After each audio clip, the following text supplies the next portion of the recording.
Welcome to episode 444 of the Thunder Underground podcast. Happy to say that. I love that number. That's always been literally one of my favorite numbers, 444. And we're talking about Megadeth today. And the song 44 Minutes by Megadeth is one of my favorite, if not my favorite Megadeth song post 1997. What that means to today? Nothing really, because today Jason Wood, who used to do the podcast with me, has returned, and we are talking about Megadeth's brand new album, self-titled as Megadeth, album number 17. We're going to talk about this entire album, song by song, because we love Megadeth, and because it's their final album, we figured it was worth its own episode. So I'm going to get into that here very shortly, but first I need to let you know who sponsors this podcast. DEB Concerts, a promoter based in the Tulsa area that brings great acts to this area continuously. Going on nearly a decade now. They've brought tons of great acts to the downtown arena and club level here in Tulsa. Tons of great artists, Megadeth being one of them that they've booked in the past. So many great bands, and they booked the Roadhouse DEB concert stage at Rocklahoma every year. This year is no exception. Doug from DEB Concerts recently announced that he has booked his entire stage, so we'll see the bands that will be on that shortly whenever Rocklahoma chooses to release their entire lineup. Coming up later this year in September, we'll talk about it here once it happens like we do every year. DEB Concerts, online, Facebook, Instagram, X, all that. debconcerts.com to be kept up to date. We keep you up to date here as well. Anytime there's new news or new concerts to talk about. So in the meantime, hit them up on their socials. Let them know you heard about them right here. We've also got Sunset Tattoo, a tattoo shop located in Midtown Tulsa. Tattoos are done good and proper. Native American owned. A female artist on staff full time. Well over 30 years of experience from Jake Thompson and his crew over there. Give them a call. They accept walk-ins. Whatever you need to do to sit down and talk about what work you're looking to have done. They run specials a lot, so if you follow them on their socials, Sunset Tattoo Tulsa on Facebook and Instagram, so you don't miss any of those specials as they happen. I've had work done by Jake more than once. I'm going to have it done again in the future. I've always been happy with it. I know other people that have as well. And a lot of touring artists, musicians from some of your favorite rock and metal bands, have probably been tattooed by Jake as well. He's been doing this a long time, and he's been interwoven into the music industry for a long time as well. So hit up Sunset Tattoo and tell him you heard about him right here on Thunder Underground. All right, like I said up front, Jason Wood. He is the co-founder of Thunder Underground along with myself. We did this podcast for, I believe it was about six and a half years when he stepped away. And we're now on 10 and a half, going on almost 11 years. This May will be the 11th anniversary of the podcast starting. But Jason and I started Thunder Underground as an entity 30 years ago now. It was in sometime in 1996, I believe. Could have been late 95, but I think it was early 96 is when we started it as a fanzine. You know, just a printed fanzine that we put out of us talking about, you know, concert reviews and just our random thoughts on what was going on in the world of hard rock and heavy metal around 1996. And it kept going for a couple years, and then we eventually stopped doing that, kind of brought it back a couple times, tried to bring it back with the website and all this, and then eventually dove into the podcast game. And Jason stepped away here, I believe it was late 2021. He's been back several times since then. One of the times that he came back was another Megadeth episode. We discussed our reaction when Megadeth did their live stream from Japan. They did it at Budokan, I believe, and it was significant because it was Marty Friedman's first time back playing with Megadeth since he had left, you know, at that point, 20-some years prior. But the subject at hand today is Megadeth in its current form. And in its current form, they have released the self-titled album Megadeth, Like I said, album number 17 here in 2026. The first album, Killing Is My Business and Business Is Good, came out in 1985. So here we are, over 40 years later, with this final studio release. My guess is you'll see live releases and you'll see compilation releases and all that stuff continued in the future, because why not? Reissues. I mean, these guys need to make money, and fans love that kind of stuff, right? Me and Jason talk about it here up front. But of course, there's always talk around when someone makes a statement in music about finality, touring especially. And Dave Mustaine, when he first said this is my final album, also talked about it, final tour as well, but then kind of elaborated later on and clarified that it's going to be kind of like a long farewell. Like Jason mentions coming up, Deep Purple's been doing Scorpions, basically did that for several years until they finally just said it's a forever farewell, basically. That's what, Slayer retired, Motley Crue retired, they all come back. But I think Dave Mustaine is kind of upfront with the fact that we're just going to basically tour now, as putting a stamp on the studio work. He'll probably stop at some point, but I think it'll be like any of these bands. If he has the ability, he'll come back. More on that very shortly. All right. If you're a fan of Megadeth and you found your way here and you haven't listened to this podcast before, David Ellefson has been on this podcast twice, which was very cool. Chris Broderick was on this podcast not long after he had left Megadeth, within the year, I believe. Active Defiance was a thing that was going on. That's actually when we did the interview, was at an Active Defiance show. And then James Lomenzo was on the podcast before he was back in Megadeth, but if you're a Megadeth fan, you probably remember James Lomenzo joined the band many years ago.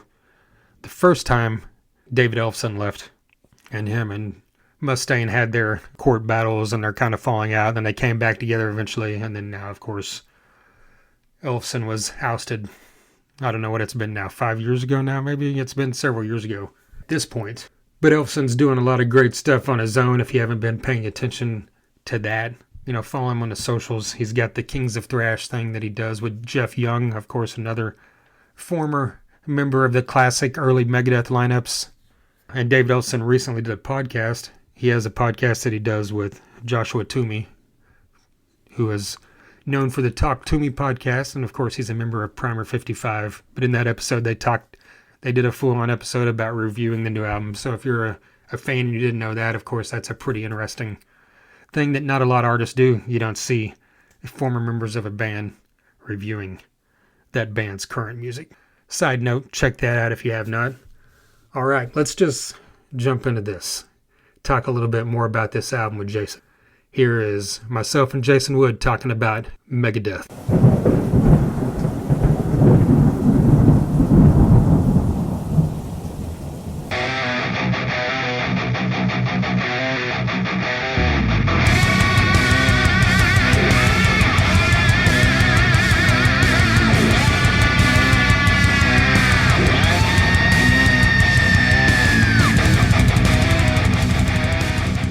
Megadeth final album is here, according to Dave Mustaine at least. First question, do you believe that? Oh, see, I knew that was gonna come up. Let's just get it out of the way. Right. You don't know. Really, if you look at everything that goes on with every band ever, you just go by the rule of thumb, nothing ever ends ever. Right. Usually it's the other way around, like no more tours, but this is a final album. Yeah. But this tour's going to last 2 to 3 years, so it's like, it's like a long goodbye, kind of the same thing as Deep Purple. Yeah. I don't know. I don't know. Thing.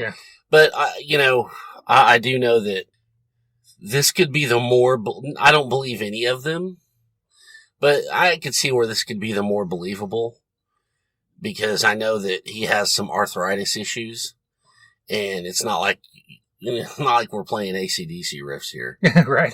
So I understand that. It's tough to play.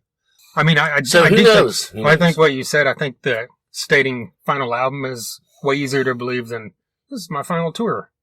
No one really truly believes that unless it's like, you might have believed it if Lemmy had said it, because he looked like he was getting towards the end. But yes, most people, you don't believe that. But with with the final, I mean, I could believe, and he even stated, final tour as well, but it's like going to be several years long. Right. So that'll probably change unless he has health issues, like arthritis issues, like you mentioned. But they leave it open-ended. Yeah. So here in about 6 years, when Danny Wimmer says, hey, you don't have to tour, but I'm going to give you $8 million to play it louder than life.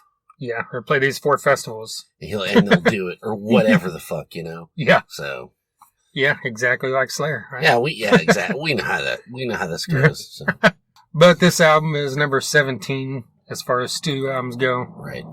41 years after the debut from Megadeth. Mm-hmm. So it's pretty impressive regardless, because even bands at that level that have been around that long, a lot of times still don't have 17 studio albums. Of course. And he's probably got 25 if you include, live and greatest hit style compilation things, all that stuff. But do you want to just jump into the first song, or do you want to kind of talk about what you think as a whole, like your first initial listen? I had a couple of notes, like as a whole, that I wanted to say at the beginning or end of this. I don't know, so I'll just go into it. Okay. But I thought that this album, the last couple have been pretty thrashy, and to me, pretty, throwback to the original, like the new wave of British heavy metal riffing and stuff. Right. But I think this one is this new one, this final one, whatever. It's a lot more reminiscent of early to mid 90s Megadeth. That's just something I observed. I don't know if you agree or listeners would agree, but that's just something. That's a vibe I got from it. So there's that. Yeah.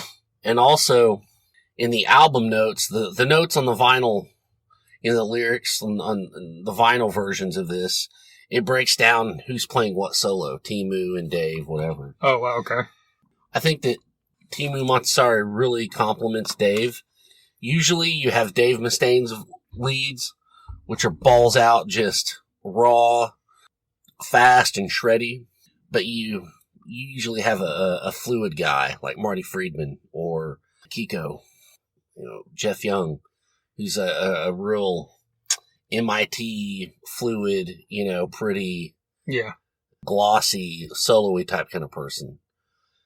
But listening to this, to me, Timu Montessori seems a bit more in the Dave world of soloing. Okay. Raw, just kind of balls out, kind of mean. And I thought that those worked really well together. And it was different than, the last few records. Yeah. But other than that, that's, we can just get to the song breakdowns. Well, no, one of my questions I was going to ask you probably at the end if you didn't bring it up was that what you thought about him, like in his edition, because to me, I didn't see any liner notes. I don't have the vinyl or anything. So like, I didn't know who was playing what. And to me, it was hard to distinguish. So that makes sense into what you're saying. Yeah. Whereas before you could sometimes pick it out. Oh, this is Marty Friedman. Knew, if it was Marty Friedman as opposed to this was way less technical and more just going for the throat. My first listen, like straight through, was like, this is all right. Right. It's a cool Megadeth album. Nothing that I'm gonna like rank in the top 5 or anything. But then, as I listened to it a few more times, it grew on me really quickly, and like I really, really like this. Okay. But my major note was, like you mentioned, the first thing you mentioned was the last couple albums. If Megadeth was going to end and this is a final album, Dystopia would have been the perfect album, in my opinion, because it's just such a great, classic Megadeth sound. Like, it's just the best, in my opinion, the best Megadeth album of the 21st century. I mean, I get that. I really do. Yeah, and you're right. Dystopia was, I mean, just an impeccable record. Yeah. It really was. So I get that. And I mean, he went in waves where he would do like albums like that, where it hard, I mean, the thing that everybody, the consensus is that Megadeth's best album is Rest in Peace. Most people say that and I agree with that. And, throughout his time over the last, probably 8, 9 albums, it's always been, well, here's an album that kind of harkens to that. Here's an album that kind of like Super Collider harkens to like Super Collider and Risk, we're kind of like, let's try this, and see if this works and this catches. And then there would be, there's always like a few punk style songs in there. There's always a few like 90s style songs in there. But then with this album, I felt like he's like, okay, this is my final album. I need 3 or 4 songs that really harken to Rest in Peace. And these other 6 songs, I'm just going to throw them into Chat GTP and tell them to write me. God. How can I write Angry Again 7 different ways? I see. Because to me, there are 7 songs on here that sound like 92 to 97 to a T. It's like... That's what I'm saying. Commercialized. Yes. The most commercialized Megadeth you can get. Yeah. There are several songs on here where it's just like paint by the numbers. Mm-hmm. It's Angry Again over and over. Yeah. Just not as good, but still. Well, I don't mean to get off on a tangent about, this record that and this record this, because I know we're trying to break this down. Yeah. But also, I gotta say, I never understood why people, Super Collider is kind of like Risk. Super Collider doesn't sound like Risk. No, I don't mean that. Super Collider I mean that it was different. See, no, then that's what I'm saying. It was more rock. Super Collider was never really that different. I mean, the title track, maybe, or whatever that single was it called Super Collider? Yeah. Okay. But the rest of it was pretty stock Megadeth. I don't know why people thought it was so shitty. I mean, I liked it. I mean, it didn't drive me nuts, but it didn't bother me. No, same, but I just felt like there was people. I don't know why. But I didn't feel like the songs that weren't. I just felt there were several songs that just really leaned like radio rockish, not even more so than a Tout Le Monde or Sweating Bullets. Just very much like it was an intentional thing the way Risk was in a way. But I get what you're saying. It's nowhere near the level of that. Right. But yeah, just jumping into like the first was Tipping Point the first single or was yes that's right. So that's a good anyway. And I think it's a coincidence. Usually.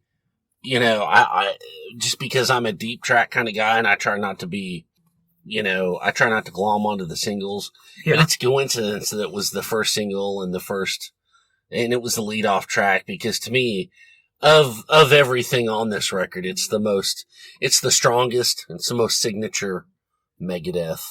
Yeah, 100%. That was my main note where it was the most classic sounding Megadeth song on this album. Yes. And I love... What I really like about this song, I like how it slows down leading up to that breakdown. In the lyrics too, it's like, this is coming to a stop. Oh yeah. And then it breaks down type kind of a vibe. Yeah. I really enjoyed that. So I think, and I can tell you right now, it's probably the strongest track on the record. I would agree with that. Where I think it's the strongest track, but it's not my favorite one. Oh no, I know. I mean, that's two different things. I know. We're gonna get into that. I feel like we can differentiate that. Oh yeah. But it's like it's got a great, like you said, classic Megadeth sound where you could have thrown this out in 1989 and it would have made sense, even though it doesn't really sound like Rest in Peace, but it's very much sounds like classic Megadeth. Yep. And as you said, it's a perfect opening track. Megadeth's one of those bands that's always been good at that. But the second song is where we get into straight up 90s vibe. This is the first one that really does that. Mm-hmm. But this one also, besides it's not, I shouldn't say straight up 90s vibe. It's got the phrasing and the sound style, but this is way more of a punk style feel to it. Right. And he's done several punk covers throughout Megadeth's career. There's always been that element in there.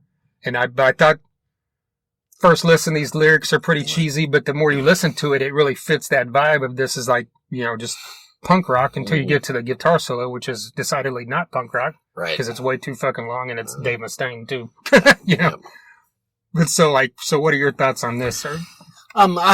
Yeah, it's a fun, hooky song, kind of a novelty thing. Yeah. I thought the lyrics were corny. And they just were. And see, I have to preface this all with, if we're going to talk about like Metallica and Megadeth and Anthrax and this and that, there's never going to be any of it that I just absolutely hate. Oh, yeah. Because I'm such a nerd for all those bands. Right.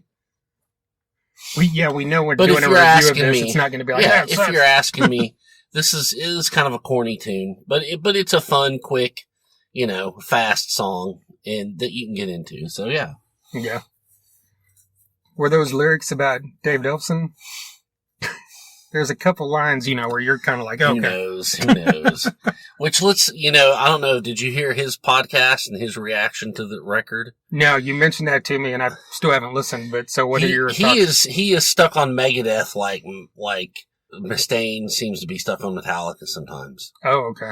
But at the same time, you can't fucking blame him because people ask him about it. So what's he supposed to say? And plus, it's 30 some years of his life. Yeah. So maybe I should just shut up. I don't know. But did he? I mean, all the headlines were like, a couple of them were like, pulled the quote where he said that it doesn't sound like Megadeth to me. I don't buy that. Like, I don't get just that. Because did he say that? He I mean, in full context. He says it sounds like a Dave Mustaine solo record. Okay. Like, look, bro, just because you're not on it doesn't mean it's not Megadeth. Because it sounds like Megadeth. I mean, it's Megadeth all over. It's got all those. Yeah. It's got all the spider chords that he's used since the 80s. It's like, shut up, bro. Yeah. Like the phrasing of the verses, the choruses, that's all Dave Mustaine. So, I don't know about all that. There's 2 or 3 points in the album where I could kind of hear that, and I was only hearing it, I think, because I was listening for it, because I saw that quote. Right. But anyway, track 3 was Hey God, which is another, definitely sounds like this song would have been a hit if it had come out in 1994. Mm-hmm. To me, it's a good song, but it's not as good as that era of music.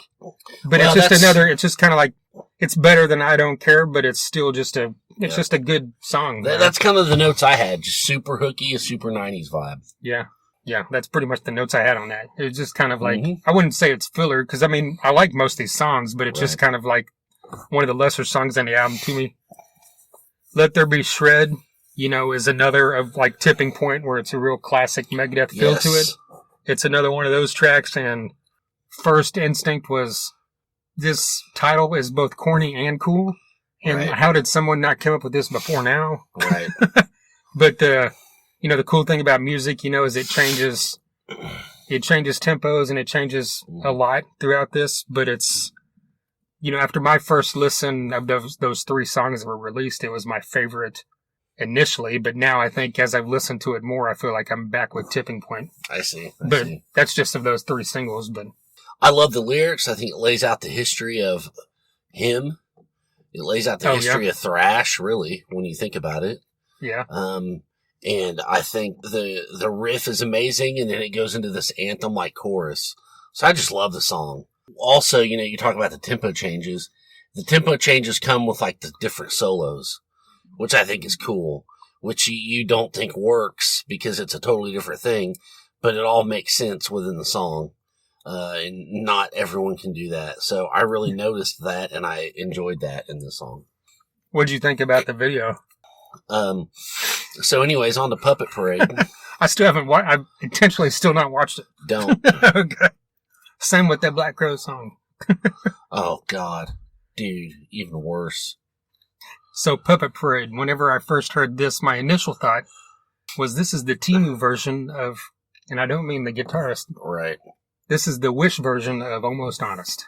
I see. This riff, Almost Honest, that about me, is like one of my favorite fucking Megadeth songs of all time. It's just kind of like a track most people don't even remember off of Cryptic Writings, but that riff is very reminiscent of it, but at the same time, it's not like, it's probably just me, but overall, this is one of my 2 or 3 favorite songs on this album. Me too. It's very...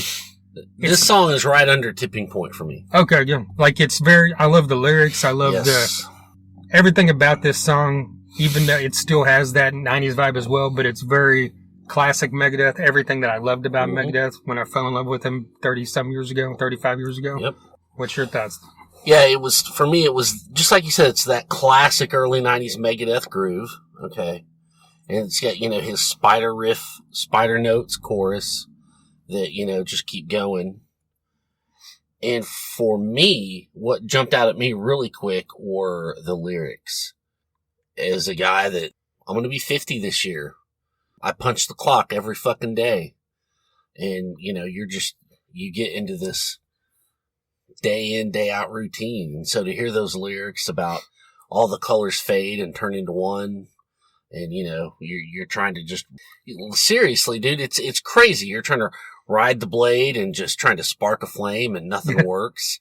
You just want something different and, but it's just the same every day and you're in the same, suburban blue collar. It's like, wow, dude, And I don't know what it means for him, but it doesn't matter because that's one of the cool things is, you can put you can put words and music, how it translates to yourself. Yeah. So I just really identified with that kind of shit. Yeah. So, and that made the musical parts of the song stand out to me even more. So that's why I was just like, this is my song right here. Yeah. Yeah, it was, after one full listen, it was my favorite song on the album. Oh yeah. But then after listening several more times, there's a couple other ones that have popped up in there. There's only two instances newer Megadeth has grabbed me. And it's been this song and some of the songs on the album 13. Like you're putting it up there that high? Public Enemy #1 or Guns, Drugs, and Money. Or Whose Life Is This Anyways? For me, that was like the pinnacle of later era Megadeth. Yeah. And so when this song came along, I'm like, oh wow, here's another one, Yeah. Because let's be honest, we're of that age where when we think about Megadeth, we want to hear Rust in Peace or Countdown to Extinction. Yeah. We're fans and we listen to all of it and we dig all of it, but that's where we go, kind of like our favorite seasons of SNL or whatever. Yeah. It's always going to be the ones when we were in middle school or high school. Yeah. So for later era stuff to grab me like this, it's really cool. And you don't take it for granted. Yeah. That's why, Puppet Parade really, it grabbed me. I was impressed. That's a good point about 13. Cause thinking about it, it's like that. What's the album with 44 minutes and? Oh no, that's, I can't. Cause that's around the same time, right? Either before or after. That's not that one. It's before that. But I'm just saying I think they were in succession of each other. Yes. And so that kind of time period is probably my favorite post 90s, mm-hmm. Before dystopia. Mm-hmm. So what's the next song here? Is it Another Bad Day? It's another 90s song. But I really like this riff, even though it's pretty basic, but it's a very catchy chorus. It's very memorable. It's one of the songs that I've caught myself, singing along into my head later on. Do you have anything outside of that, or you're just not a fan of this song? I would agree. I would not agree. I would submit that for me, it is probably the weakest song on the record for me. Okay. This is frustrating, and we can get off on a tangent if you want, but nowadays in our feeds and our social media feeds, you get a lot of shit that you don't follow. You get stuff that's suggested. Yeah. And I can't stand that. Oh, yeah. And you try as hard as you can to not interested, whatever. I think it was something, it was presented to me in my feed. I think it was NPR, which I love NPR and I follow NPR. I don't know. It was a mainstream it was a mainstream outlet. Maybe it was like CNN, but somebody was reviewing the new Megadeth record. Oh, okay. And their breakdown was highlight tracks, overall vibe. And then there's one category, skip it. And it said Another Bad Day before I even heard the record. Yeah. And so I was like, I bet that's going to be one I love, because if a critic hates it, that usually means it's fucking good. Right. But then I was like, yeah, this guy's kind of right. It's just kind of weak. There you go. All right then. No love lost there. On the flip side of that, to me at least, Made to Kill. Yeah. This right. This is we're back in business here. Okay. This is up there with Puppet Parade and Tipping Point to me. I really love the intro drums. It's cool to see Dirk get his little moment there. The intro riff, to me, this is the point where I feel like, okay, Dave Ellefson's right. Because this intro riff sounds very reminiscent of we were talking about Creator before we started recording. It's got that real kind of German thrash metal vibe to it. Yeah. Creator, Accept, all those bands. It very much, within 30, obviously once he starts singing, but then as the music continues, I feel like it gets away from that. That's just kind of an opening thing to me, at least. And, but it's just an absolute great song. Yeah, to me, it was brutal riffs. I love the solos, and the changes are great. And I like the whole, it's classic Megadeth, kill, kill, kill, war, war, war lyrics. Yeah. I mean, it's everything you want in a Megadeth tune. Yeah. So I enjoyed it. Obey the Call is very much, to me, do you like this if you didn't like Another Bad Day? Because this one is just straight up to me, just like very much in that same realm of just 90s as fuck. That Angry Again, that 99 Ways Today, that shit that just gets stuck in your head. It's just another one of those songs on the album to me. Oh no, I liked it. I love the vocals. I love the verse. The verse vocals almost spoken, kind of like Psychotron. Oh yeah. So I dug that, and I love the trade-off solos. Very on good. that one. I think, or as Wayne and Garth say, switch your solo. I really liked that. Yeah. That part of it. Timu and Dave going off. So yeah. I Am War, when this song started, it was almost hard to tell that it was a different song to me than Obey the Call. Right. To me, it very much just, which is kind of, can be cool, because as it got going, it obviously changes, but it wasn't bad. It was a cool transition. It was just maybe filler, and that's kind of all I had for that on the notes. Yeah, same here. That was just kind of me, was it just sounded like an extension of Obey the Call. Yeah. But as it kept going, obviously it's its own song, but it's a kind of maybe they're supposed to go together. I didn't listen to the lyrics hard enough to decipher if they meant anything together, but just kind of there as well. But the last note, when you look at this album as a whole, this is technically the last song, even though there's another song listed, and then of course there's bonus songs. Right. I always thought it's kind of cool when bands do that, like a finality, like the last note. This is the last song on the final Megadeth album. And I usually think that spoken things in intros and outros is kind of stupid, but this really came off well to me. Yeah. I love the intro and outro of this. I love the final guitar notes, especially on that outro. Mm-hmm. Not, excluding the rest of the song's great, but for me, just it's the intro and outro that really set this fucking thing off. Oh yeah, that's what I was saying. I love how it starts and stops the same, and his spoken word, and if this truly is it, that's the fucking way to do it. Yeah, that was really cool, man. Really cool. Yeah, and then the song in and of itself, like when you get into it, very epic. Yeah, classic riffs, and again, it was calling back to euthanasia and kind of the extinction for me. That's kind of what I thought on that. Right. Well, and then we've got, the song that everybody wants to talk about. But, right. I feel like the first time I heard it, I'm like, it doesn't fit at all in the album. Mm-hmm. But I also realized, well, okay, maybe that's a point because, like we just talked about, the last note. Right. This is the finality of this album. Yep. And then here's this bonus track. And I really love how, the very end of the last note stops and then it just goes into that. Yep. Because it's it doesn't flow or fit well with the rest of these songs as a song, but it fits well in its spot on this album. Oh yeah. But as for the song itself, it's just so fucking hard to listen to something like this and disassociate yourself from the original song because it's so ingrained in your mind. Oh, I it's know. like when people redo Don't Stop Believing or Carry On My Wayward Son, it's you're still you're right. You're still just here, you're like, okay, this is good, but it's you're redoing something that's at this level. But then most of the people that do that weren't the person that co-wrote it, right? Mm-hmm. So there's a different thing going on here. Yeah. And it's the song's fucking great, but it's it's just hard for me to say how great it really is because James' vocals are better than Dave's vocals. Yes. On this song, especially. Oh, hands down. But I don't know where else to put it. I mean, and Mustaine might agree with you. I don't know. Yeah, maybe. But he played it exactly. He went straight through. The solo's the same as Kirk's, which he has said that Kirk, copied his solo. Mm-hmm. So there's all that. Metallica is your favorite band of all time. Megadeth's in your probably top 5, right? So what's your... Well, I don't think, I don't think this was as controversial of a move as people might have thought it was. No, I think it's cool. I mean, he had a hand in writing it, so he has every right to want to do his own version if he wants to. Yeah. I think the music was executed impeccably. Yeah. I mean, you'd be hard pressed to find anything bad to say about the music part of this. But just the vocals weren't up to it. Yeah. I mean, it's just Hetfield's always going to be better. Always. Yeah. Always. And like I said, he probably knows that too.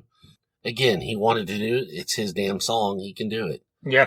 The thing too is, I think what this is, and if you really go back and look at every time Megadeth releases a record, every press junket, all the things that come out, like clockwork, every single record, every single press, all the press rounds he does, he always has to find something negative to say about Metallica. Right. He's got to get the headlines.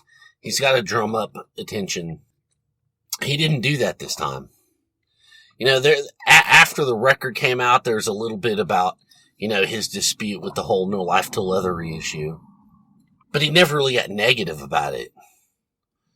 Yeah, and he was praising. I saw stuff where he's praising James and. But when it came out about Ride the Lightning, he was just praising them and praising Kirk, and he always made sure to down Kirk. So I really think that on top of a tribute and on top of a nod to the Cap to where he got started, I think this is a thing like, hey, if you're wanting to do some more Big Four shows, don't forget about me. Right. Or, when you go do stadiums again in 2027, don't forget about me. Yeah. I mean, I really think that's what it is. Yeah. To me, the coolest thing is that he somehow waited this long. Because Dave has always been known for his ego, right? But so you would think that this has been in his mind probably for 25 years. Well, more. He did the Mechanics. Yeah, but that was like 40 years ago. Yeah, but I mean, I could see him maybe. I just feel surprised. But I feel like with him, I just feel like this wasn't an idea that popped in his head last year. It was like something he's probably been thinking about for a long time. Oh, I'm sure. The fact that he was able to wait until the point where he said, this is my final album, and this is the final stamp on this, release is kind of it's a cool fitting full circle thing that most people don't get or even have a reason to do, Right. So here's a random question for you, because I posted a reel about it when it first came out. And there were several comments, because in the thing you're talking about it being a cover song, people are like, this isn't a cover if he co-wrote it. Yeah. So, what's your opinion on that? Is it a cover? No, I don't. Like I said, he had a hand in writing it, so he can do But it's it a cover song, in my opinion. I mean, yeah, but not really. Sure, it was written by Metallica. Maybe it's half of a cover. He was in Metallica when it was written, and it's a Metallica song that was released as a Metallica song. Now he's recording his Megadeth, so it's a cover.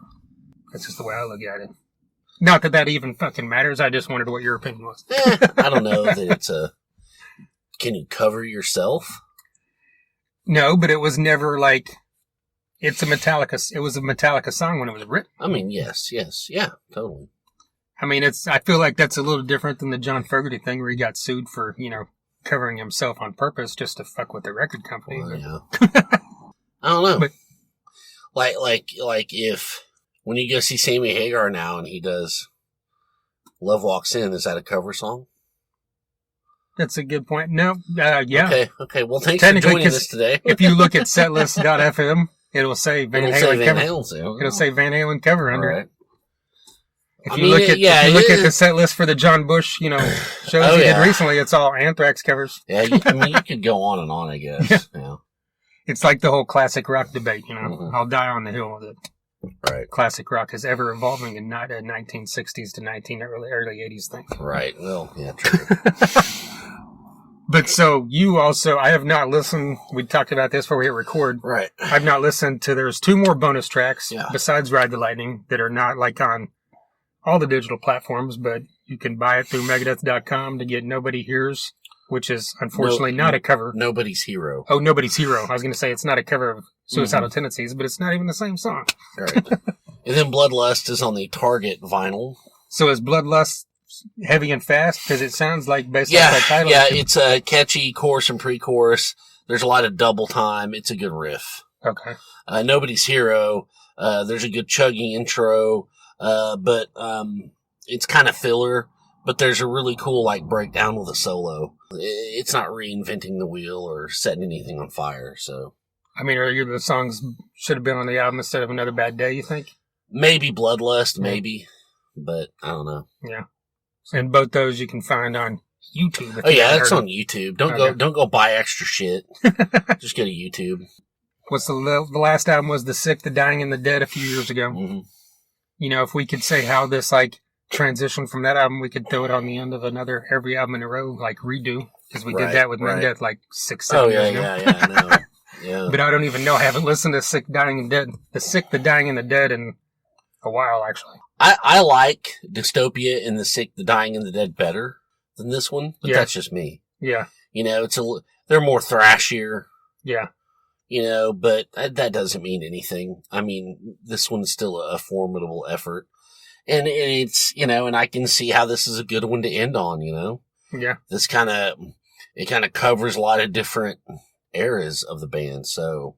Yeah, I think that was probably intentional, you know, since it's a final album. And personally, you know, I mean, you know, when we were growing up, I got into Megadeth pretty much at the end of, like, when Rest in Peace, when that was transitioning into Countdown to Extinction. So, like, Countdown and Euthanasia, especially, you know, that was like the core of where my fandom started. And then, of course, in the midst of that, you had Anger Again and these other songs coming out. And then you had Cryptic Writings a few years later. So to me, that era is just as important as the 80s up into Rest in Peace in 1990 to me, because that's what I grew up on. But obviously, I love In My Darkest Hour as much as I love, you know, Almost Honest. So it's like, yeah, dude, 502, cool. Holy shit, man. Yeah. I mean, that's one of the best songs ever. Yeah. Of anything. Yeah. Tornado of Souls.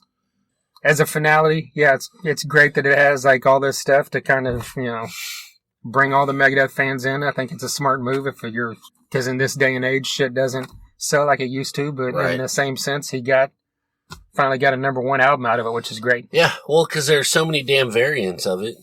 And, you know, people buy everything from everything, so. Yeah. Well, yeah, I mean, it's cool if your fan base is going to support you buying vinyl and enough streams to put you at Billboard #1, you know, in 2026 when no one's expecting a thrash band to be #1, you know. Yeah. I mean, I got the Amazon lenticular cover. And lenticular? Yeah. Because like the hologram. What's that even cover? Mean? Is that like the hologram thing? Lenticular? You know how the old school, you'd hold it one way. I mean, like the vinyl is holographic, or the cover of the album? Cover. Oh, okay. The vinyl is just black. Okay. But also, it was free, so that's the version I'm going to take. So the only thing I spent on it was the cassette, which was like $13. So I don't need the blood splatter orange, you know, dick trickle, goddamn whatever the fuck, ashes and water, whatever fuck version. You know, I just need one version. Give me one. I don't care. But what if it was the ashes in my mouth version? Doesn't matter. Oh, okay. You know. So I think overall, solid album. Yeah. You know, it's not like gonna be in anybody's top 5 albums of Megadeth history or anything, I don't think, but it's a good album. Yeah, I mean, it's no risk, but whatever. Yeah, exactly. The world needs a hero, and it's definitely not this album, right? Right. No, I wish this was as great as The World Needs a Hero. Anyway. And cut. All right, well, thanks for doing this once again. Hey, thanks for having me again. I appreciate it. Yeah. I really do. It's always fun. Yeah. It's been a little bit. I don't take it for granted. Yeah. Thank you very much. Absolutely. And we should throw in, we've had on several members of Megadeth throughout this history, and I think they were all while you were still doing the podcast. We had Elfson twice. Mm-hmm. Chris Broderick was on here. Oh, we did have Chris Broderick. Okay, yeah I forgot about that. Jesus Christ. James Lomenzo in between his Megadeth stints, but he's back now. I think you just did that one, right? Yeah, you were still. I was still there, but I don't think I could have made it. Yeah, I think it was like something. A morning thing. So or something. I was just like, yeah, no, you got to go ahead and do that. Yeah, but the Broderick one, I remember that because like we got on Blabbermouth from him talking about basically the freedom to like write his own stuff as opposed to what writing under the Dave umbrella. And I remember when we went to Dive Bash, like, and we met Jose Mangan, and he like mentioned that. Yeah. Which kind of blew my mind. It was like the first point where we're talking to someone that is like... Yeah. Jose Mangan heard of us. Yeah, that was like, this was, a year or two into it? Right. And he like, holy shit. I was like, wow, okay. He did something. Yeah, that's cool. Good times. Yeah, absolutely. There you go. Jason Wood joining me to talk about Megadeth, the 17th and final studio album from the band Megadeth. A huge thank you to Jason for coming back on here once again. Like I mentioned up front, he's come back to join me to co-host several times over the past few years since he stepped away, and it's always great to have Jason back on, especially stuff like this, whenever it's a band or a subject where I know not only he's a big fan of, but he's extremely knowledgeable. It's great to be able, because if I was going to sit there and talk about the Megadeth album on my own, you wouldn't have got the insight that Jason brought on, especially stuff like the guitars, when it comes to the guitars of Timu and, Dave Mustaine's strengths and all that, because, Jason's been a guitar player since he was a kid, and he's got that knowledge that I don't have. So it's always great to have Jason back and to talk about a band that both of us are longtime fans of. Glad that Megadeth's final album is something that, both of us are happy with, at least. If you're listening and you are happy as well, let us know. If you're not, if you don't like this, drop that in the comments as well.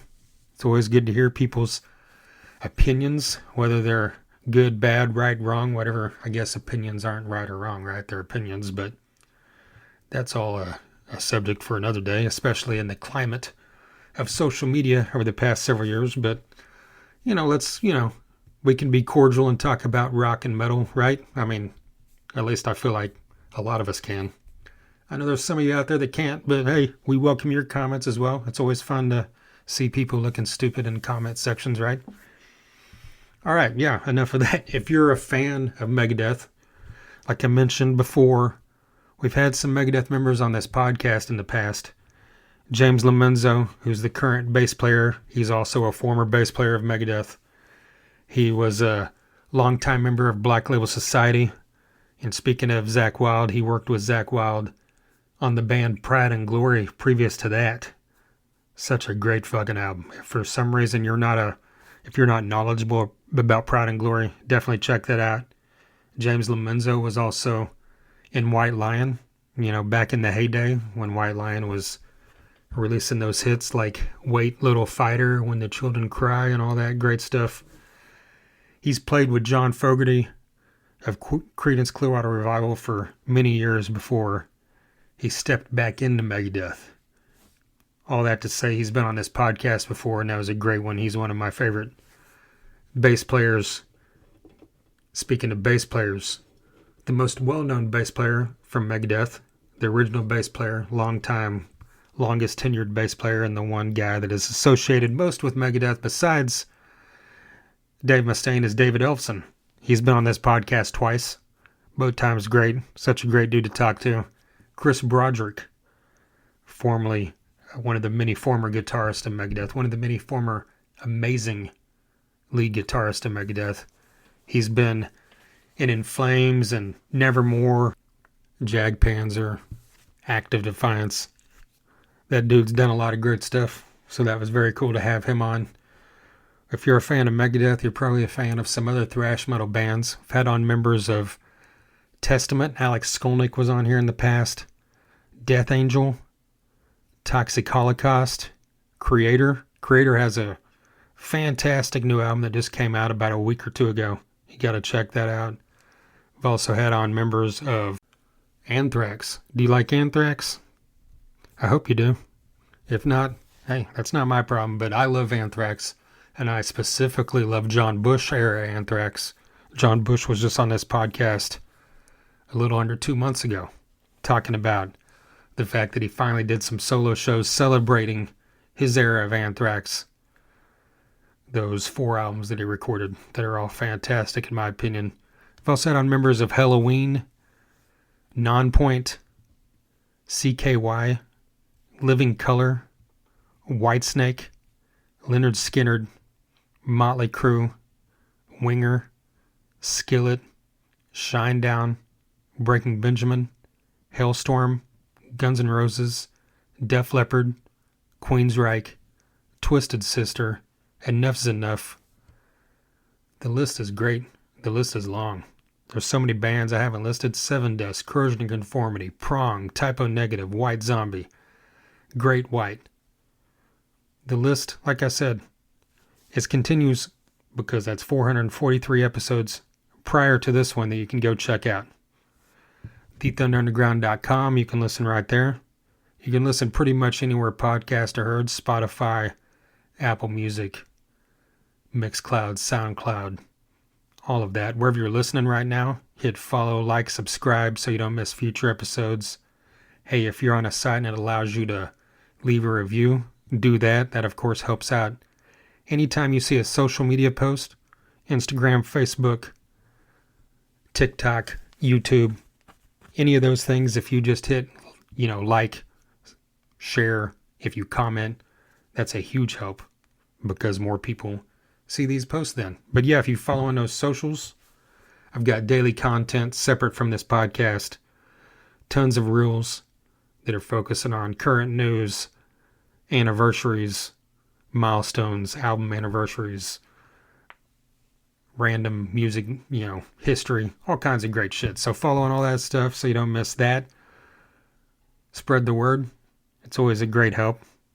If you want a t-shirt, stickers, koozies, guitar picks, all that great stuff, I've got that as well for sale. So hit me up. All right. Once again, a massive thank you to Jason. Hold on. I was about to close this out, but I need to mention future episodes. This very next episode will be John Corabi, who, if you've listened to this podcast at any length of time, you probably heard me mention him because he's one of my all-time favorite singers. He, of course, did that one album with Motley Crue in the 90s. Did an EP with him as well. Did great work with the Scream and Union, and now several great albums with the Dead Daisies. And he's got a solo album coming out here in a couple months. We talk about that in length. This is his second time on the podcast, so I was super excited to have him back. I also recently recorded an episode with Joel Hoekstra that unfortunately got lost into the ether. The files just flat out disappeared from Zoom. So that's quite an unfortunate one because that was really fun. So hopefully I can, record something with him again in the future to make up for that. I've got a couple others scheduled that I'm excited to let you know about once they happen. But until then, follow on all those socials so you don't miss these updates, right? All right, once again, a massive thank you to Jason for taking his time to come back. And of course, a massive thank you to DB Concerts and Sunset Tattoo and everybody listening. And hey, glad we got one more great Megadeth album. Until next time. Thunder Underground, y'all.